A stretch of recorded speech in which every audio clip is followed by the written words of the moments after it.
হামিদ সাহেব বিদেশে গেছে, সেই বিদেশে যাওয়া নিয়ে আওয়ামী লীগ নিষিদ্ধের দাবি উঠছে। এই বিদেশে যাওয়া নিয়ে যাকে বহিষ্কার করা হয়েছে, যাকে শাস্তি দেওয়া হয়েছে, সে একবারে সুচ্চ সরকারি কর্মচারী। সুচ্চ কর্মচারী মানে সবচেয়ে নিম্নমানের কর্মচারী, যার কোনো নেতৃত্ব, কর্তৃত্ব, ক্ষমতা কিছু নাই, তাকে বহিষ্কার করা হয়েছে। অথচ এটার পরবর্তীতে আমরা জানতে পারলাম এটার আদেশ আসছে কই থেকে?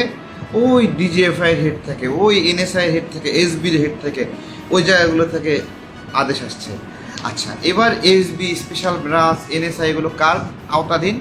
এগুলো প্রধান উপদেষ্টার আওতাধীন। আপনি রাজনীতি করতে হলে আওয়ামী লীগের একটা প্ল্যাটফর্ম দরকার। প্ল্যাটফর্ম বলতে প্রধানমন্ত্রী থেকে শুরু করে এমপি মন্ত্রী সবই পলাতক। থাকার মধ্যে ছিল এইদিকে আইবির রহমান, এইদিকে আব্দুল হামিদ, আর শিরিন শারমিন কোথায় আছে আমি ঠিক জানি না। তারা একজন থাইল্যান্ড চলে গেলেন, একজন আইবি রহমান চলে গেলেন জেলখানায়। তো আশা করি এইরকম একটা পরিস্থিতিতে এই ক্লিন ইমেজের আওয়ামী লীগকে বিএনপিতে অ্যাকোমোডেট করাটা বিএনপির জন্য মারাত্মক নেতিবাচক ফলাফল বহন করবে। আর যদি আপনি ক্লিন ইমেজের লোক নিতেই চান আওয়ামী লীগের, তাহলে সবার আগে নেওয়া উচিত শেখ হাসিনাকে আওয়ামী লীগে। এই কারণে, কারণ শেখ হাসিনা এখান থেকে চলে যাওয়ার পরও কয়েক দফা বলেছে, আমার কি দোষ, আমি কি অপরাধ করেছি, আমি তো আমার জীবনটা এই দেশের জনগণের জন্য ত্যাগ করেছি। এর চেয়ে ভালো ইমেজওয়ালা লোক আমার কাছে মনে হয় না কেউ আওয়ামী লীগে আছে।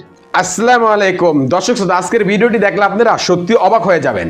সবগুলো বিষয় আজকে আপনাদেরকে প্রমাণ সহকারে দেখাবো, তাই এই ভিডিওটি আপনাদের জন্য অত্যন্ত গুরুত্বপূর্ণ। তো কথা আর বাড়াবো না, ভিডিওতে চলে যাব। তার আগে আপনাদের কাছে আমার ছোট্ট একটি রিকোয়েস্ট, আপনি যদি আমার চ্যানেলে নতুন দর্শক হয়ে থাকেন তাহলে অবশ্যই চ্যানেলটি সাবস্ক্রাইব করে পাশে থাকা বেল আইকনটি বাজিয়ে দিতে ভুলবেন না। আর যারা অলরেডি আমার চ্যানেলটি সাবস্ক্রাইব করেছেন তাদেরকে জানাই অসংখ্য ধন্যবাদ। তো দর্শক শ্রোতা, চলুন ভিডিওটি শুরু করা যাক। আজকে আপনাদেরকে পর্যায়ক্রমে দুটি ভিডিও ফুটেজ দেখাবো। চলুন শুরুতে একটি ভিডিও ফুটেজ দেখে আসি। হামিদ সাহেব বিদেশে গেছে, সেই বিদেশে যাওয়া নিয়ে আওয়ামী লীগ নিষিদ্ধের দাবি উঠছে। এই বিদেশে যাওয়া নিয়ে যাকে বহিষ্কার করা হয়েছে, যাকে শাস্তি দেওয়া হয়েছে, সে একবারে সুচ্চ সরকারি কর্মচারী। সুচ্চ কর্মচারী মানে সবচেয়ে নিম্নমানের কর্মচারী, যার কোনো নেতৃত্ব, কর্তৃত্ব, ক্ষমতা কিছু নাই, তাকে বহিষ্কার করা হয়েছে। অথচ এটার পরবর্তীতে আমরা জানতে পারলাম এটার আদেশ আসছে কই থেকে? ওই ডিজিএফআইয়ের হেড থেকে, ওই এনএসআইয়ের হেড থেকে, এসবির হেড থেকে, ওই জায়গাগুলো থেকে আদেশ আসছে। আচ্ছা, এবার এসবি, স্পেশাল ব্রাঞ্চ, এনএসআই এগুলো কার আওতাধীন? এগুলো প্রধান উপদেষ্টার আওতাধীন।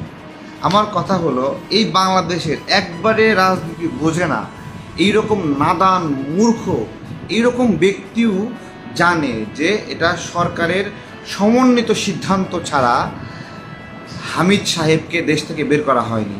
সরকারের সিদ্ধান্ত, এটা বাংলাদেশের প্রত্যেকটি মানুষ এটা বিশ্বাস করে যে সরকারের ইঙ্গিত ছাড়া, সরকারের প্রত্যক্ষ মদত ছাড়া এবং ইচ্ছা ছাড়া, নিয়ত ছাড়া হামিদ এখান থেকে দেশ থেকে যায়নি। ঠিক আছে, এটা সবাই তো বিশ্বাস করে, তাই না?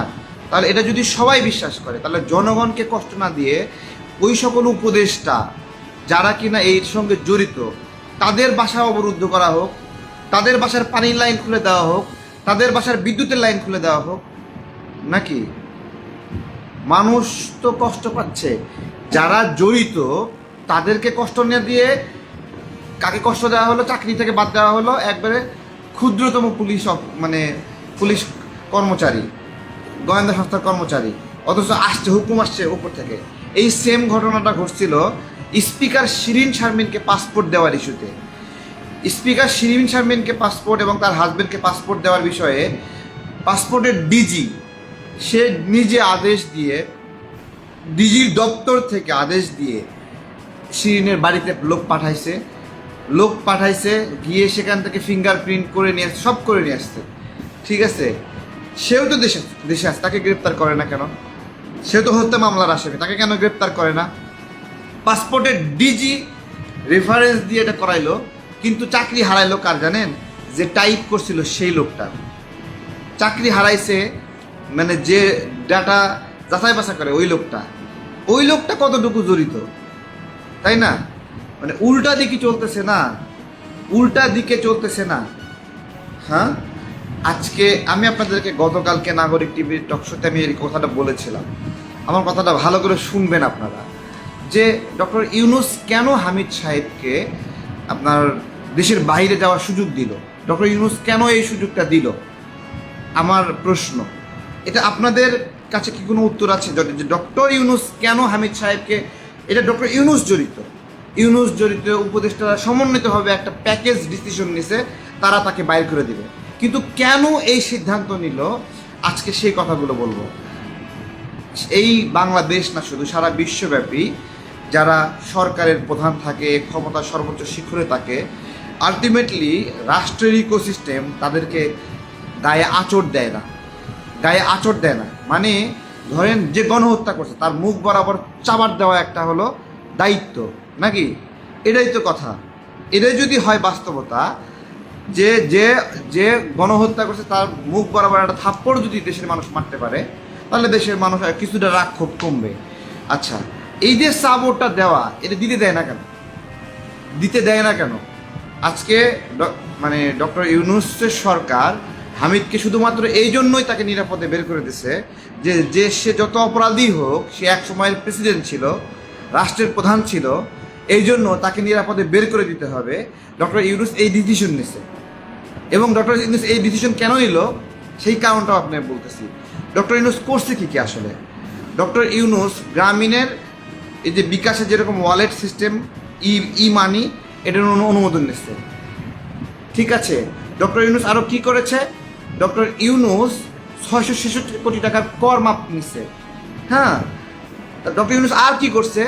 আদম ব্যবসায়ী, এই যে মানুষ পাঠানো দালালি করা, সেই ব্যবসার কোম্পানির অনুমোদন নিয়ে দিছে গ্রামীণ কোম্পানিকে, তারা ম্যান পাওয়ার আদম ব্যবসা করবে। ডক্টর ইউনূস আরও কি করছে? গ্রামীণ ব্যাংকে এদেশের মানুষের মালিকানা ছিল 35% ছিল, সেটা কাইটা দেশের মানুষের মালিকানা করছে হলো 10%, অর্থাৎ সরকারের মালিকানা 10% করছে। আরও কি সুবিধা নিছে? গ্রামীণ বিশ্ববিদ্যালয়ের অনুমোদন নিছে। এই যে এতগুলো সুবিধা নিছে, নিজের মামলাগুলো বাতিল করাইছে। আমরা গণ অভ্যুত্থানের অংশ হয়েও আমাদের মামলাগুলো বাতিল হয়নি এখনো, বুঝতে পেরেছেন? এই যে ডক্টর ইউনূস এতগুলো সুবিধা নিচ্ছে, আজকে আমি বলবো যে আসিফ মাহমুদের বাপে একটা ঠিকাদারি লাইসেন্স নিছে, সিম্পলি, তাই না? আসিফ মাহমুদের বাপে ঠিকাদারি লাইসেন্স নিছে, এটা রাষ্ট্রের নাগরিকদের দৃষ্টিতে এটা একটা প্রতারণা, যে ক্ষমতাকে অপব্যবহার করে, এটা প্রতারণা। এবং এই জন্য আসিফ মাহমুদ ক্ষমা চাইছে নাকি? বাপের ভূমিকার জন্য ক্ষমা চাইছে। বাপ কি ভূমিকা করছে? বাপে তার দপ্তরে ঢুইকা মানে ছেঁড়াবেলা করে ফেলাইছে। আসিফ মাহমুদের দপ্তর তার বাপে চালায়, তাই না? এই জন্য আসিফ মাহমুদ ক্ষমা চাইছে ফাঁস হওয়ার পরে। এই যে উপদেষ্টা, এই যে প্রশাসক নিয়োগ জালিয়াতি, অনেকগুলো বিষয় ঘটনা ঘটাইছে, ক্ষমা চাইছে। আমার প্রশ্ন হলো, একটা ঠিকাদারি লাইসেন্সের জন্য যদি আসিফ মাহমুদকে ক্ষমা চাইতে হয়, তাহলে ডক্টর ইউনূস ক্ষমতার সর্বোচ্চ জায়গায় থেকে 666 কোটি কর মাপ নিছে, একটা দায়িত্বশীল জায়গায় থেকে গ্রামীণ ইউনিভার্সিটির অনুমোদন নিছে, সুবিধা নিছে, গ্রামীণের ই মানি ওয়ালেট সিস্টেমের অনুমোদন নিয়েছে, তারপরে ম্যান পাওয়ারের লাইসেন্স নিয়েছে। এতগুলো নেওয়ার পরেও ডক্টর ইউনূসের সামনে আমরা রাজনৈতিক কর্মীরা বসে অথবা সাংবাদিকরা বসে জিজ্ঞাসা করতে পারে কিনা যে আপনি কবে ক্ষমা চাইবেন? যদি আসিফ মাহমুদের বাপে ঠিকাদারি লাইসেন্স নেওয়াটা অপরাধ হয়, সেটা অপরাধ, দেশের মানুষ বলছে অপরাধ, সবাই মিলে বলছে যে এটা অন্যায়ভাবে ক্ষমতাকে অপব্যবহার করা হয়েছে, তাহলে ডক্টর ইউনূস ক্ষমতাকে অপব্যবহার করছে কিনা? গ্রামীণ ব্যাংকের চেয়ারম্যানকে স্বাস্থ্য মন্ত্রণালয়ে দায়িত্ব দিছে, এই জুলাই অভ্যুত্থানের আহতরা চিকিৎসা সেবা ঠিক মতো পায় নাই, বলেন নেপোটিজম করছে কিনা? চট্টগ্রাম থেকে আপনার হলো মানে 13-14 জন উপদেষ্টা নিয়োগ দিছে, 21 জন উপদেষ্টার মধ্যে আপনার হলো ওই সময় আমরা গুনছিলাম 13 জন, 31 জনের মধ্যে কতজন আমি জানি না এক্স্যাক্টলি সংখ্যা, কিন্তু 21 জনের মধ্যে 13 জন ছিল। এই যে 21 জনের মধ্যে 13 জন একটা বিভাগ থেকে, একটা জেলা থেকে 7 জন, এই যে রংপুর, পঞ্চগড়, বগুড়া, নাটোর, খুলনা, ঝিনাইদহ, সাতক্ষীরা, কুষ্টিয়া, ভোলা, এই যে ময়মনসিংহ, জামালপুর, শেরপুর, এই সকল অঞ্চল থেকে উপদেষ্টা কোথায়? এই যে ক্ষমতার ভারসাম্যহীনতা করলো, এই যে নেপোটিজম করলো, আত্মীয়করণ করলো, এই আত্মীয়করণের ফলে ক্ষতি হয় কি?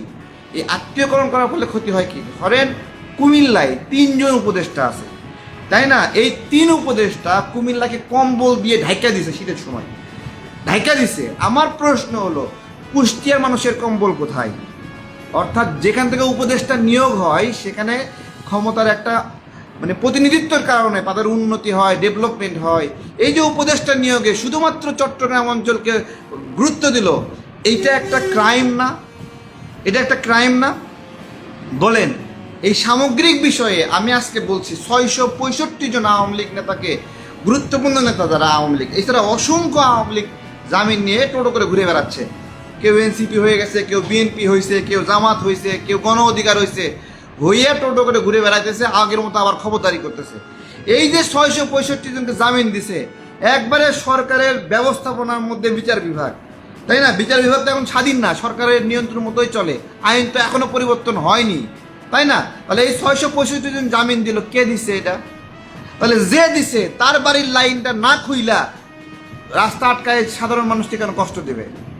আমার জিজ্ঞাসা, এটা জিজ্ঞাসা। এই যে সচিবালয়ে আওয়ামী লীগের দোসররা রয়েছে, তাদেরকে রাখছে সিদ্ধান্ত নিয়েছে যারা, তাদের বাড়ির লাইন খুলবেন না, গ্যাস খুলবেন না, কারেন্ট খুলবেন না, সাধারণ মানুষের রাস্তা বন্ধ করবেন কেন? আমার এটা জিজ্ঞাসা। এই 24-এর গণ অভ্যুত্থানে আমাদেরকে অনেকে গালি দিতে পারে, ঠিক আছে, অনেকে গালি দিতে পারে, কিন্তু আমরা সাফারার, আমরা ক্ষতিগ্রস্ত। আমি নিজে গুলিবিদ্ধ হয়েছি, ব্যবসাপাতি নষ্ট হয়েছে, 3বার গুম হওয়ার কারণে আমি ক্ষতিগ্রস্ত হয়েছি, যে পরিমাণ নির্যাতন করছে, রিমান্ডে যে যা কষ্ট দিচ্ছে, আমরা সাফারার। আমরা কোনো সময় আওয়ামী লীগকে ভালোবাসতে পারি? আরে ভাই, আমার যে ছোট একটা দল, আমরা কখনো ক্ষমতাকে বড় করার জন্য আওয়ামী লীগকে অন্তত ভর করিনি। আমাদের সাথে ঢুকতে চায়, আসতে চায়, আমরা নেইনি। আমি বলছি না, আসা যাবে না। শুধু তাই না, এই যে ডেস্টিনি কোম্পানি আমজনতা খুললো, ওই সময় তারা প্রস্তাব দিয়েছিল আমাদের সঙ্গে মিলে যাবে। আমরা বলছি না, আপনাদের চিন্তার সঙ্গে আমাদের মেলে না। আপনার কাছে অনেক টাকা থাকতে পারে, আমাদের মেলে না, আমরা আপনাদেরকে, এইটা আমাদের চিন্তা ও নীতি এবং আদর্শ। আমরা আওয়ামী লীগ শুধুমাত্র নিষিদ্ধ চাই না, আওয়ামী লীগ নিষিদ্ধের বিষয়ে আমরা নতুবা, যদুবা, কিন্তু, নতুবা, দাড়ি, কমা, ফুলস্টমা কিছু রাখতে চাই না। এক বাক্যে সকল রাজনৈতিক দল, রাজনৈতিক মত সবাই নিষিদ্ধ চাই, সবাই বলছে নিষিদ্ধ চাই। এই জায়গায় যার হাতে ক্ষমতা, কলমের পাওয়ার, সে নিষিদ্ধ করে না, তার বাড়ির লাইন কেন খোলা হয় না? উত্তর দিতে পারবে কেউ উত্তর দিতে পারবে? বলেন, উত্তর দিতে পারবে? আন্দোলনটা কার বিরুদ্ধে করব? যে দেখেন, যে এই যে হামিদ খানের বিরুদ্ধে আন্দোলন করব, নাকি হামিদ খান পালায়ে গেছে, তাকে যে পালাতে সহযোগিতা করছে তার বিরুদ্ধে আন্দোলন করব? আরে হামিদ তো পগার পার। আমাদের স্বরাষ্ট্র উপদেষ্টা বলছে, কি বলল? হামিদ খানকে ইন্টারপোলে নোটিশ জারি কইরা তাকে ধরে নিয়ে আসবে। আরে এক সুচ্চ সন্ত্রাসী আরাব খান, তাকে ইন্টারপোল নোটিশ জারি করে আনতে পারে নাই, আর হামিদ খানের নোটিশ জারি করে নিয়ে আসবে, হাসিনারে নোটিশ জারি করে নিয়ে আসবে। মাথায় গ্যাস্ট্রিক হয়েছে আমাদের, না তোদের গ্যাস্ট্রিক হয়েছে? হ্যাঁ বলেন, মাথায় কি গ্যাস্ট্রিক? হ্যাঁ, স্বরাষ্ট্র উপদেষ্টা বলে যে হলো হামিদ সাহেবকে ইন্টারপোলে নোটিশ জারি করে নেবা। আরে বেড়া, তোমরা আমাদেরকে কি বুঝাও মিয়া? কি বুঝায় এগুলো এরা? হ্যাঁ, ইন্টারপোলের নোটিশ জারি করে নিয়ে আসবে। তা আমি এখন রাস্তা বন্ধ করে, এই রামপুরা ব্রিজ বন্ধ করে, রামপুরা, আফতাবনগর, বাড্ডা এলাকার মানুষকে কষ্ট দিব? এরা কি অপরাধ করছে? এই মানুষগুলো, এই যেই মানুষগুলোকে কষ্ট দিচ্ছে রামপুরা এলাকায়, বাড্ডা এলাকায়, আফতাবনগর এলাকায়, বনশ্রী এলাকায়, এই মানুষ প্রত্যেকটা জীবন বাজি রেখে লড়াই করছে, সেই মানুষগুলো কষ্ট দিচ্ছে। মাত্র 15-20 জন ছেলে পেলে পুলিশকে সাথে করে নিয়ে, প্রোটোকল নিয়ে রামপুরার রাস্তা বন্ধ করছে। আরে ভাই, এটা কেমন আন্দোলন? পুলিশ প্রোটোকল দেয় আন্দোলনে? এটা কেমন আন্দোলন? যে উপর থেকে পানির ফোয়ারা ছিটাই, এটা কেমন আন্দোলন? পানি খাওয়ায় সিটি কর্পোরেশন। আন্দোলনটা আসলে কার বিরুদ্ধে? এ ভাই, কার বিরুদ্ধে আন্দোলন বলেন? আওয়ামী লীগের দোসররা পালায়ে গেছে, যারা পালাতে হেল্প করছে তাদের বিরুদ্ধে আন্দোলন না করে আওয়ামী লীগের বিরুদ্ধে আন্দোলন করে আওয়ামী লীগের কিছু শিখতে পারবেন? আরে ভাই, অনেকদিন আগে জামাত নিষিদ্ধ হয়েছিল। জামাত নিষিদ্ধ হয়েছে তো কি, জামাত রাজনীতি করছে না? আওয়ামী লীগ বাংলাদেশ থেকে গায়েব হয়ে যাবে? আন্দোলনটা কার বিরুদ্ধে? কি বলবো, কিচ্ছু বলার নাই। আজকে একটা কথা বলি, সরকার যখন শুরুতে আসছিল বলছিল সকল সরকারি কর্মকর্তা কর্মচারীর আয়ের হিসাব দেবে। সেই হিসাব নেওয়া কতটুকু প্রোগ্রেস বলেন? কতটুকু প্রোগ্রেস সেই হিসাব নেওয়া। হ্যাঁ, আচ্ছা, আমরা উপদেষ্টাদের প্রারম্ভিক সম্পদ কতটুকু, আর এই মুহূর্তে উপদেষ্টাদের হিসাব তো অ্যাকাউন্টে 10,000 টাকায়, তাই না? নাহিদ যখন বের হয়েছে ওর অ্যাকাউন্টে 10,000 টাকা ছিল, ওটাই তো সত্য, তাই না? ওর নগদে 5,000 আর বিকাশে 10,000 আর ব্যাংক অ্যাকাউন্টে 30,000। এটাই তো আমাদেরকে বিশ্বাস করতে হবে নাকি? বিশ্বাস করতে হবে। নাহিদ এখন বলতেছে আওয়ামী লীগ নিষিদ্ধ চাই। এখন নাহিদকে যদি জিজ্ঞেস করেন তুমি আগে কেন আওয়ামী লীগ নিষিদ্ধ চাও নাই, তুমি তো উপদেষ্টা ছিলা, তখন ও বলবে আমাকে কেউ মনে করে দেয় নাই আওয়ামী লীগ নিষিদ্ধের বিষয়ে, তাই আমি মনে করি নাই। এই তো বিষয়, এই বিষয়। আজকে আমার এই কথাগুলো বলার কারণ হলো আমাদের করিডোর নিয়ে একটা বড় ষড়যন্ত্র চলছে। কিছু বিমান আসছে, ইউএনের গাড়ি আসছে, ওই গাড়িগুলোকে বলা হচ্ছে যে আমাদের বাংলাদেশের মিলিটারির জন্য দুধ আসছে নাকি, এগুলো নাকি দুধের ট্রাক। ঠিক আছে, তো ইউএনের দুধের ট্রাকে শুধু দুধই ছিল, আর কিছু ছিল না, এটা আমরা বিশ্বাস করলাম, আপনারাও বিশ্বাস করেন। সব কিছু সারাংশ এখানে আমার আমার আমার ফোকাসটা নষ্ট করা হচ্ছে, দেশের মানুষের ফোকাসটা নষ্ট করা হচ্ছে। স্বতঃস্ফূর্ত আন্দোলন হলে পানি ছিটাতে হয় না, পানি খাওয়াতে হয় না, জনগণ নিজে টাকা খরচ করে পানি খায়, এটা শুধু মনে রাখবেন, ঠিক আছে? এই তারেককে আন্দোলনে ডাকতে হবে না, আন্দোলনে ডাকতে হবে না। দেশের যেদিন বিপদ ওই দিন তারেক দাপায়ে দাপায়ে চলে আসবে। হ্যাঁ, 22 জুলাই যখন গ্রেপ্তার হলাম, তার আগে 5 দিন আগে আমি ঢাকায় ঢুকলাম, যখন এই 7 দিন ঢুকে যা যা করছি, একটা স্ট্রিট ফাস্ট কুরিয়ারের গাড়িতে উঠা ওই সময় নওগাঁ থেকে ঢাকায় চলে আসছি। দেশের যখন বিপদ আমায় ডাকতে হবে না। আমারে সারাদিন খালি বলছে তারেক ভাই আপনি কেন আম বেছেন, আপনি কেন আম বেছেন। ভাই আমি আম বেশি, আমি আম বেছে চলি। আমি গত বছরের লস এখনো কাটতে পারি নাই। হ্যাঁ, গত বছরের লস কাটতে পারি নাই। 350 কাস্টমারের আমের অর্ডার এখনো পেন্ডিং। গতদিন এগুলো বসে বসে ডিলিট করলাম ফোন দিয়ে যে ভাই গত বছরের আমগুলো দিতে পারি নাই, এদের ডিলিট করে নতুন করে অর্ডার কাটতেছি, তাদেরকে আবার আম পাঠানোর ব্যবস্থা করছি। সেগুলো লস ডেমারেজ দিচ্ছে এখনো। আমার গত বছরের ডেমারেজ যদি শেষ করতে পারি নাই। এখানে 14-15 ড্রাম মধুর আমার হলো কমোডেড হাইলা পরীক্ষা করছে যে আমার ড্রামের মধ্যে কোনো অস্ত্র আছে কিনা। ঠিক আছে, দেশের যখন বিপদ হবে, দেশের বিপদ যেদিন হবে সেদিন লাফায় লাফায় চলে আসবো। আম বেচতেছি, আম বেচি, সমস্যা কি? আমি আম বেচতে, আমি আমার বিবেক বেচি না, আমি আমার বিবেক। আওয়ামী লীগ নিষিদ্ধ চাই, আমি আওয়ামী লীগের দ্বারা ক্ষতিগ্রস্ত, আমি আওয়ামী লীগের নিষিদ্ধ চাইবো না কেন? এখানে কোনো যদি নতুবা কিন্তু অথবা নাই, নিষিদ্ধ চাই। আমি শুধু নিষিদ্ধ চাই না, আওয়ামী লীগের যে সকল নেতাকর্মী এবং আওয়ামী লীগের দোসররা দীর্ঘদিন সুবিধা ভোগ করছে, আমি চাই এই নতুন পরিবর্তিত সময়ে তারা সুবিধা গ্রহণ না করুক, তাদেরকে কোনো রাজনৈতিক দলে জায়গা না দেখ, এনসিপিতে জায়গা না দেখ, বিএনপিতে জায়গা না দেখ, আওয়ামী লীগের জায়গা, তারা এখন ক্ষমতা এবং শক্তির বাইরে থাকবে, এটা আমার চাওয়া। একটা কমিশনার আওয়ামী লীগ থেকে নির্বাচন করে কমিশনার হয়েছে, এখন ওকে বিএনপিতে নেবে, ওকে জামাতে নেবে, ওকে এনসিপিতে নেবে, নিয়ে ও আবার কমিশনার হবে। আর ওইখানে যে সম্ভাব্য কমিশনার ছিল বিরোধী পক্ষ থেকে, যে জুলুম হয়রানি শিকার হয়েছে, সেই ব্যক্তিটা যখন দেখবে আওয়ামী লীগের একজন দোসর বিএনপিতে জয়েন করে, এনসিপিতে জয়েন করে, জামাতে জয়েন করে আবার কমিশনার হচ্ছে, তখন ওর কেমন লাগবে বলেন? ওর কেমন লাগবে? আশা করছি আপনারা পুরো ভিডিওটি মনোযোগ সহকারে দেখেছেন এবং এখানে কি বলা হয়েছে তাও বুঝতে পেরেছেন। এ বিষয়ে নিয়ে যদি আপনাদের কোনো মতামত থাকে তাহলে অবশ্যই তা কমেন্ট করে জানাতে পারেন। এখন চলুন আমরা আরো একটি ভিডিও দেখে আসি।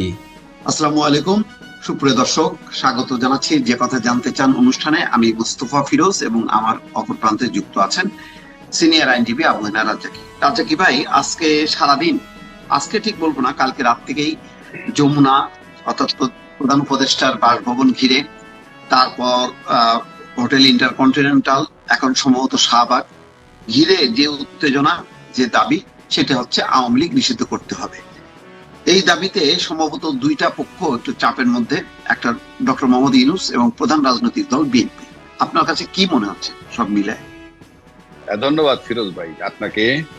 যে প্রসঙ্গটা আপনি আনলেন যে শাহবাগ বা শাহবাগই ধরেন, যে শাহবাগে এখন মুদ্রা কথা হলো যে এক দফা দাবি নিয়ে ঢুকছে, সেটা হলো আওয়ামী লীগের নিষিদ্ধ। আপনি শাহবাগের কথাটা যদি বলেন তাইলে আপনি একটা জিনিস বলতে পারেন যে বোতল পুরনো মদটা নতুন।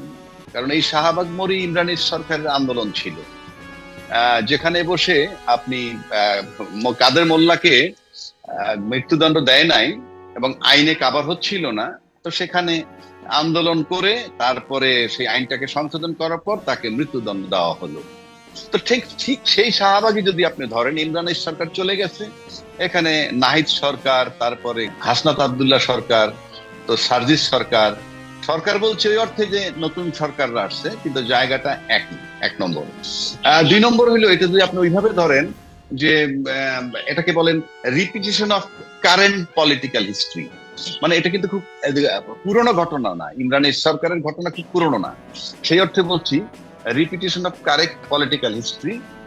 অর্থাৎ আপনি যেটা তারা করেছিল সময়ের ব্যবধানে প্রমাণিত হয়েছে যেটা সরকারের সাজানো খেলাই ছিল, যে এই আন্দোলন করো, আইনটাকে সংশোধন করব এবং তারপরে বিচার মানে মৃত্যুদণ্ড দিব।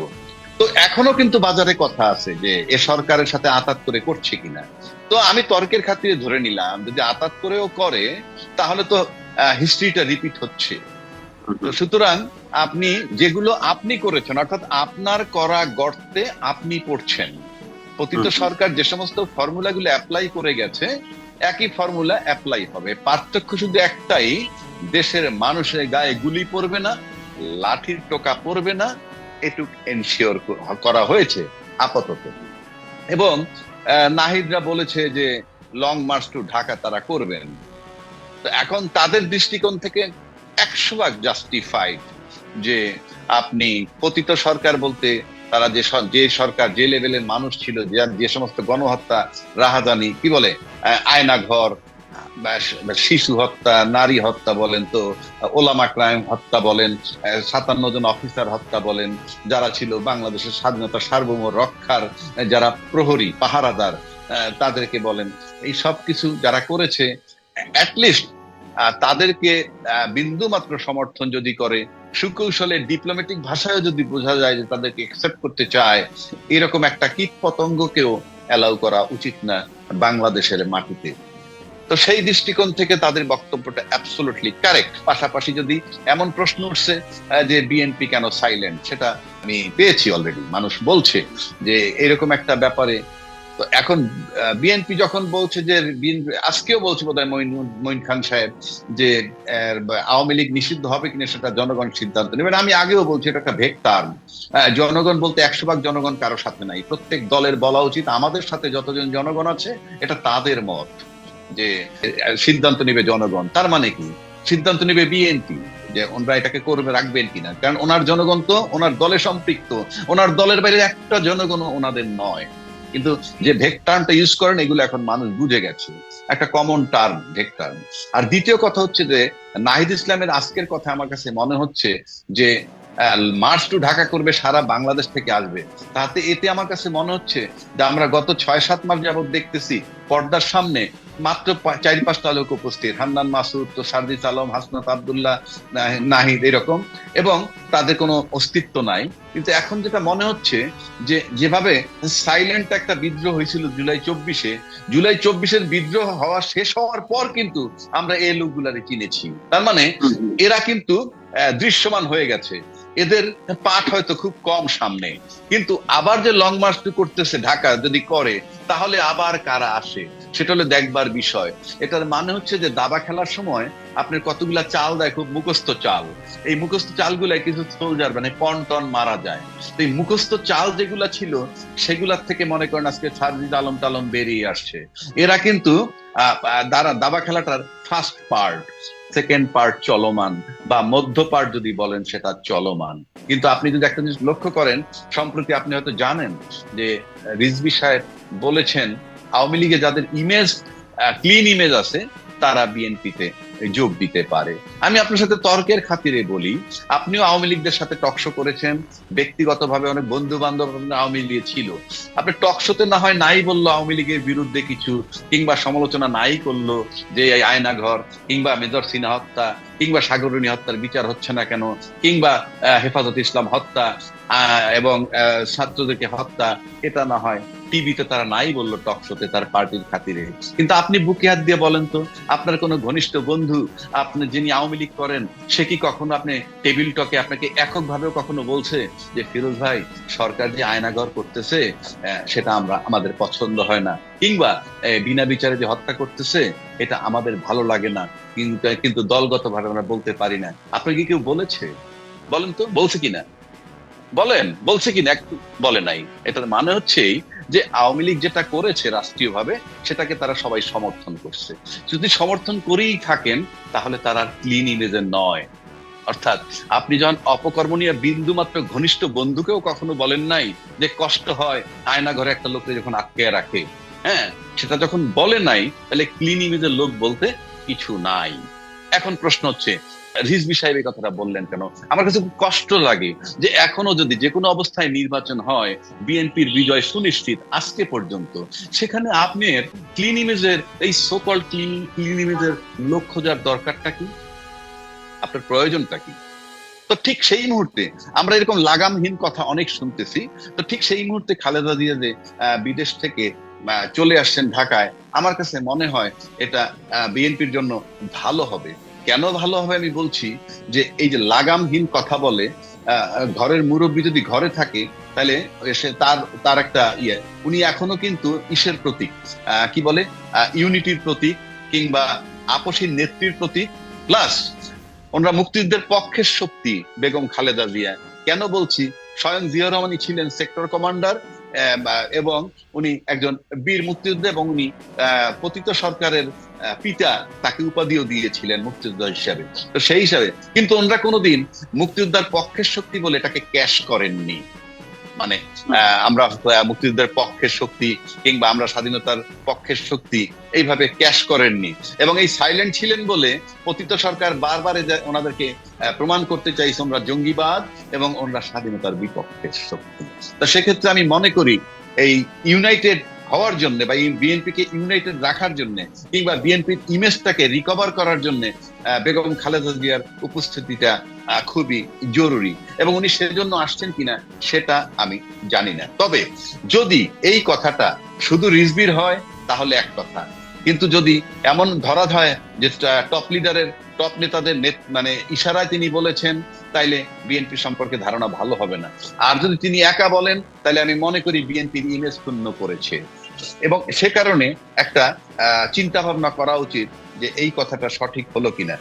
2 নম্বর আসেন, আর যদি আপনি ক্লিন ইমেজের লোক নিতেই চান আওয়ামী লীগের, তাহলে সবার আগে নেওয়া উচিত শেখ হাসিনাকে আওয়ামী লীগে। এই কারণে, কারণ শেখ হাসিনা এখান থেকে চলে যাওয়ার পরও কয়েক দফা বলেছে আমার কি দোষ, আমি কি অপরাধ করেছি, আমি তো আমার জীবনটা এই দেশের জনগণের জন্য ত্যাগ করেছি। এর চেয়ে ভালো ইমেজওয়ালা লোক আমার কাছে মনে হয় না কেউ আওয়ামী লীগে আছে। সুতরাং সেক্ষেত্রে সবার আগে শেখ হাসিনাকে অ্যাকোমোডেট করা উচিত যে ক্লিন ইমেজের মহিলা হিসাবে। যাই হোক, এখন আরেকটা বিষয় আমি আপনাকে বলি, ক্লিন ইমেজের লোক হিসাবে কিন্তু ইতিমধ্যে আওয়ামী লীগ যে পুনর্গঠন করার একটা পরিকল্পনাও ছিল এই দেশে, তার ভিতরে শিরিন শারমিনের নাম আসছিল, এবং তার ভিতরে আইভি রহমানের নাম ছিল, সোহেল তাজের নামও আসছিল, এবং আমাদের রাষ্ট্রপতি আব্দুল হামিদ সাহেব যিনি সম্প্রতি ব্যাংকক চলে গেছেন, তার নামও ছিল। তো এখন এই ক্লিন ইমেজের লোক একটা ইতিমধ্যে পলাতক হয়ে গেছেন। আপনার যদি ধরেন সাবেক রাষ্ট্রপতি, আমি পলাতকই বলবো, কারণ উনি চলে গেলেন কেন হঠাৎ করে। আরো দুর্ভাগ্য, এটা আমি একটু তত্ত্বাবধায়ক সরকারের মানে অন্তর্বর্তীকালীন সরকারের সমালোচনা না করে পারছি না, সেটা হলো আমাদের স্বরাষ্ট্র উপদেষ্টা বলছেন মানে দেশটা আমরা কোথায় নিতেছি। ইনফ্যাক্ট চলে গেল আব্দুল হামিদ, এটা কি রামসাম যদুমধু হত্যা মামলার আসামি আব্দুল হামিদ, না জানে কে যে উনি হত্যা মামলার আসামি। উনি চলে গেল, উনি চলে যাওয়ার পর পানিশমেন্ট হইলো কিশোরগঞ্জের এসপি আরো 2 একজনের ক্লোজ করলেন, মানে কি? হত্যা মামলার আসামি পালায়ে গেল, আপনি নিরীহ কয়েকটা পুলিশ অফিসারের উপরে চাপায়ে দিলেন এবং তাদেরকে আপনি সাসপেন্ড করেন, চাকরিচ্যুত করেন, হটে বাড়িতে। মানে হাস্যকর কর্মকাণ্ড করা, মানে এরাও বোধহয় লেজে গবরে পেঁচায় গেছে। আমি যেখানে থাকতেছিলাম সেই কথাটা যদি বলি, যে আজকে খালেদা জিয়া ফেরত আসায় আমি মনে করি ইমেজ উদ্ধার করার জন্য একটা সহায়ক হয়েছে বিএনপির। পাশাপাশি আওয়ামী লীগের চিকিৎসার নামে আব্দুল হামিদের পলায়ন, পাশাপাশি যদি আপনি আইবি রহমানের গ্রেফতারটা দেখেন, তাহলে আপনারা একটা জিনিস মিলাইতে পারেন যে এই আওয়ামী লীগের জন্য খুব কঠিন হয়ে যাচ্ছে সামনের রাজনীতি। কারণ আপনি রাজনীতি করতে হলে আওয়ামী লীগের একটা প্ল্যাটফর্ম দরকার। প্ল্যাটফর্ম বলতে প্রধানমন্ত্রী থেকে শুরু করে এমপি মন্ত্রী সবই পলাতক। থাকার মধ্যে ছিল এইদিকে আইবি রহমান, এইদিকে আব্দুল হামিদ, আর শিরিন শারমিন কোথায় আছে আমি ঠিক জানি না। তারা একজন থাইল্যান্ড চলে গেলেন, একজন আইবি রহমান চলে গেলেন জেলখানায়। তো আশা করি এইরকম একটা পরিস্থিতিতে এই ক্লিন ইমেজের আওয়ামী লীগকে বিএনপিতে অ্যাকোমোডেট করাটা বিএনপির জন্য মারাত্মক নেতিবাচক ফলাফল বহন করবে। সুতরাং আমি খালেদা জিয়াকে যে পরিমাণ শ্রদ্ধা করি, বেগম খালেদা জিয়াকে, এবং তাকে আমি গণতন্ত্রের জন্য তার আপসের নেতৃত্বটা দেখে আমি আজকে পর্যন্ত বিমোহিত বলতে পারেন। সেক্ষেত্রে মানে এইরকম কালিমা তাদের দলের ভিতরে যুক্ত করার চেষ্টা যারা করছে, আমার কাছে মনে হয় বেগম খালেদা জিয়ার এটা একটা চিন্তা ভাবনা করা উচিত। আর পাশাপাশি যদি এই যেটা বললাম শাহবাগে আন্দোলন, এবং সেই আন্দোলন দেশের পরিস্থিতি নিয়ন্ত্রণ করার জন্য, যেটা শেখ হাসিনা বলতেন যে আইন সংশোধন করে ফেললেন দণ্ড দেওয়ার জন্য কাদের মোল্লাকে, তো কালকে যদি এটা ব্যাপক আকার ধারণ করে, আর সেক্ষেত্রে যদি সরকার বাধ্য হন যে আওয়ামী লীগ নিষিদ্ধ করতে হবে কোনো অ্যাডমিনিস্ট্রেটিভ অর্ডারে, আমি ব্যক্তিগতভাবে আমার মতামত না, কিন্তু যদি সেটা করেন সেটা যে খুব বেশি অন্যায় হবে তা আমার কাছে মনে হয় না।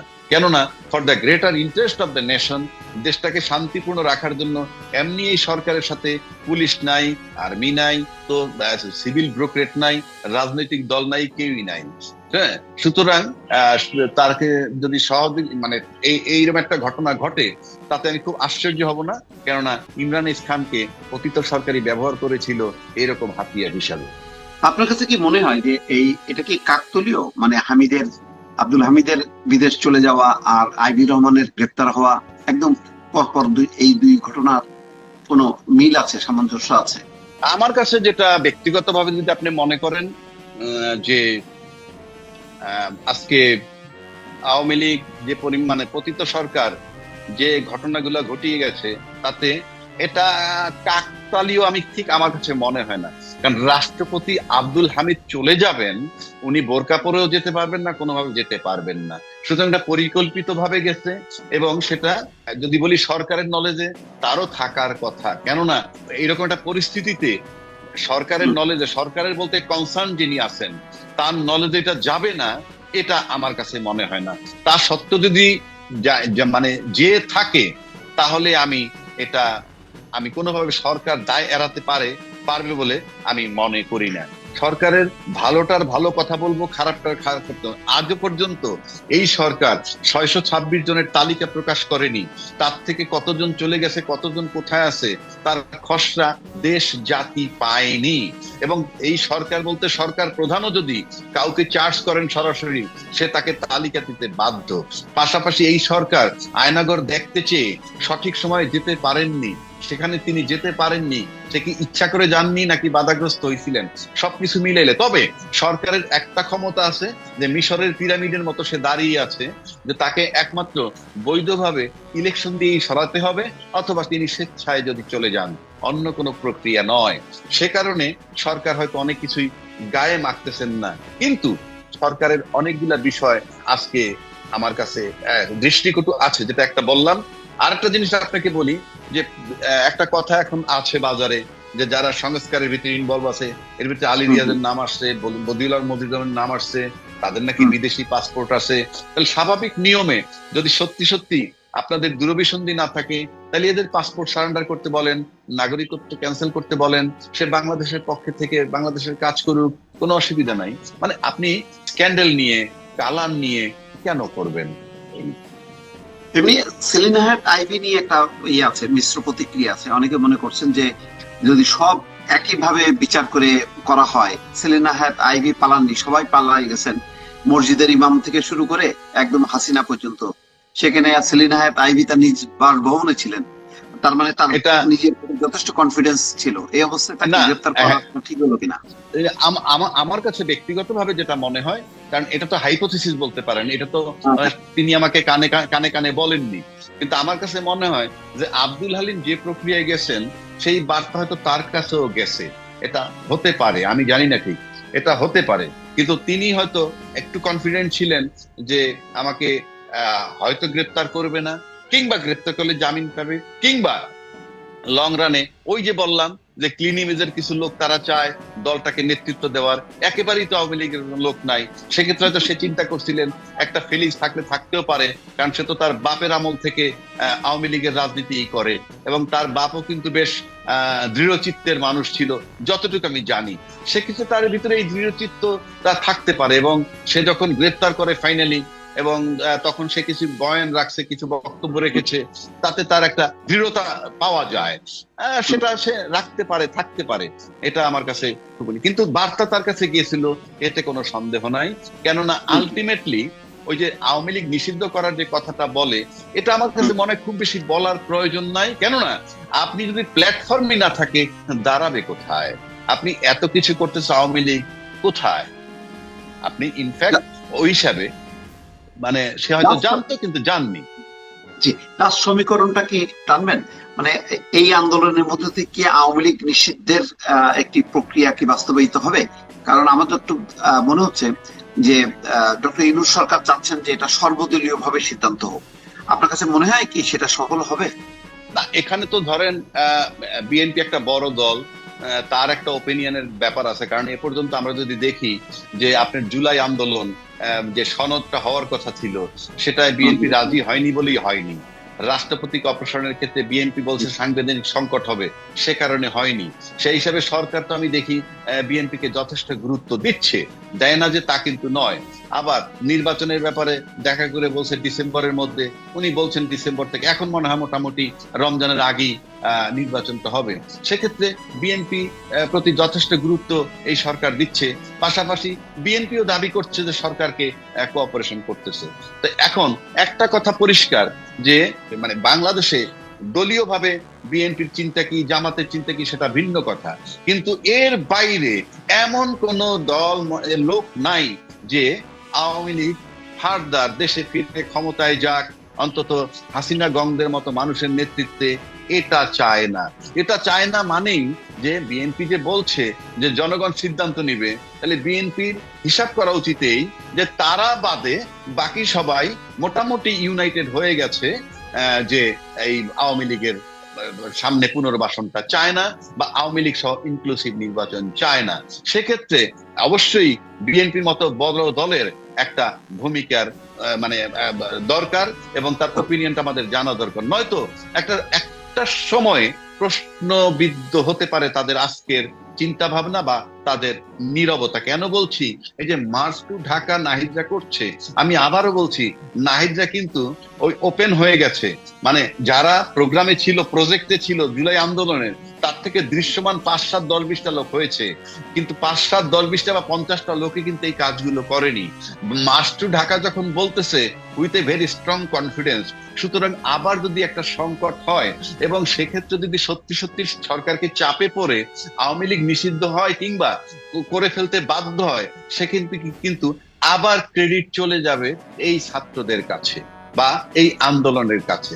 সুতরাং আমার কাছে মনে হয় greater interest for the nation এর স্বার্থে ছাত্রদের সাথে ছাত্রদেরকে গুরুত্ব প্রদান করে, কেননা আজকে বেগম খালেদা জিয়া যে ইমেজ নিয়ে, প্রধানমন্ত্রীর মতো ইমেজ নিয়ে বিদেশে চিকিৎসার জন্য গেলেন, এয়ারপোর্ট ক্রস করলেন, আবার আসার পর যে সংবর্ধনা যেভাবে এসে ঢুকলেন, এটার পিছনে কিন্তু আন্দোলন সব দলের থাকুক, কিন্তু টার্নিং পয়েন্ট এই ছাত্ররা করেছিল বলেই আজকে এই জায়গাটায় উনি এসেছেন, আমরা যে যত কথাই দিই না কেন। সেক্ষেত্রে অন্তত এই কৃতজ্ঞতা বোধ থেকেও একটা ওপিনিয়ন দেওয়া দরকার। আর ডেড হর্স, আপনি আওয়ামী লীগের নেতৃত্ব সুপার সংকটে, যত কথাই বলেন, আমরা যদি খালেদা দিয়ে এবং তারি দিয়ে বাদ দেই, এই দুজনকে বাদ দিলেই কিন্তু বিএনপির রাঘব বলের অভাব নাই, লাগামহীন বক্তব্য দেওয়ার লোকেরও অভাব নাই। অর্থাৎ এরা কর্ণধার। তো এইরকম কর্ণধার যদি থাকে এবং তারা যদি নেতৃত্ব দেন, আজকে আওয়ামী লীগের কোনো কর্ণধার নাই, সুতরাং তাদের পিছনে থাকা, তাদের ক্লিনিকের লোকরে অ্যাকোমোডেট করার চিন্তা ভাবনাটা সবটাই আমার কাছে মনে হয় বিএনপির জন্য নেতিবাচক হচ্ছে। সুতরাং আমি বেগম খালেদা জিয়ার কাছে নিবেদন করব যে আপনি গণতন্ত্রের প্রতীক হিসাবে আপনি লাগামহীন কথাবার্তা থেকে তাদেরকে বিরত রাখান এবং আপনার যে দলের এখন পর্যন্ত ইমেজ, আপনার নির্দ্বিধায় নির্বাচনে জয়লাভ করবেন। সুতরাং কোনো ফাঁদে আপনারা পা দিবেন না, আপনারা সুন্দর করে নেতৃত্ব দেন, আপনি নির্বাচন করার দিকে এগিয়ে যান, দেশটাকে সঠিক পথে পরিচালনা করার বাসনা রাখেন। জি, অনেক ধন্যবাদ। আশা করছি আপনারা এই ভিডিওটিও মনোযোগ সহকারে দেখেছেন এবং এখানে কি বলা হয়েছে তাও বুঝতে পেরেছেন। এই বিষয় নিয়ে যদি আপনাদের কোনো মতামত থাকে তাহলে অবশ্যই তা কমেন্ট করে জানাতে পারেন। ভিডিওটি এ পর্যন্তই, দেখা হচ্ছে পরবর্তী ভিডিওতে। সে পর্যন্ত সবাই ভালো থাকবেন, সুস্থ থাকবেন। আল্লাহ হাফেজ।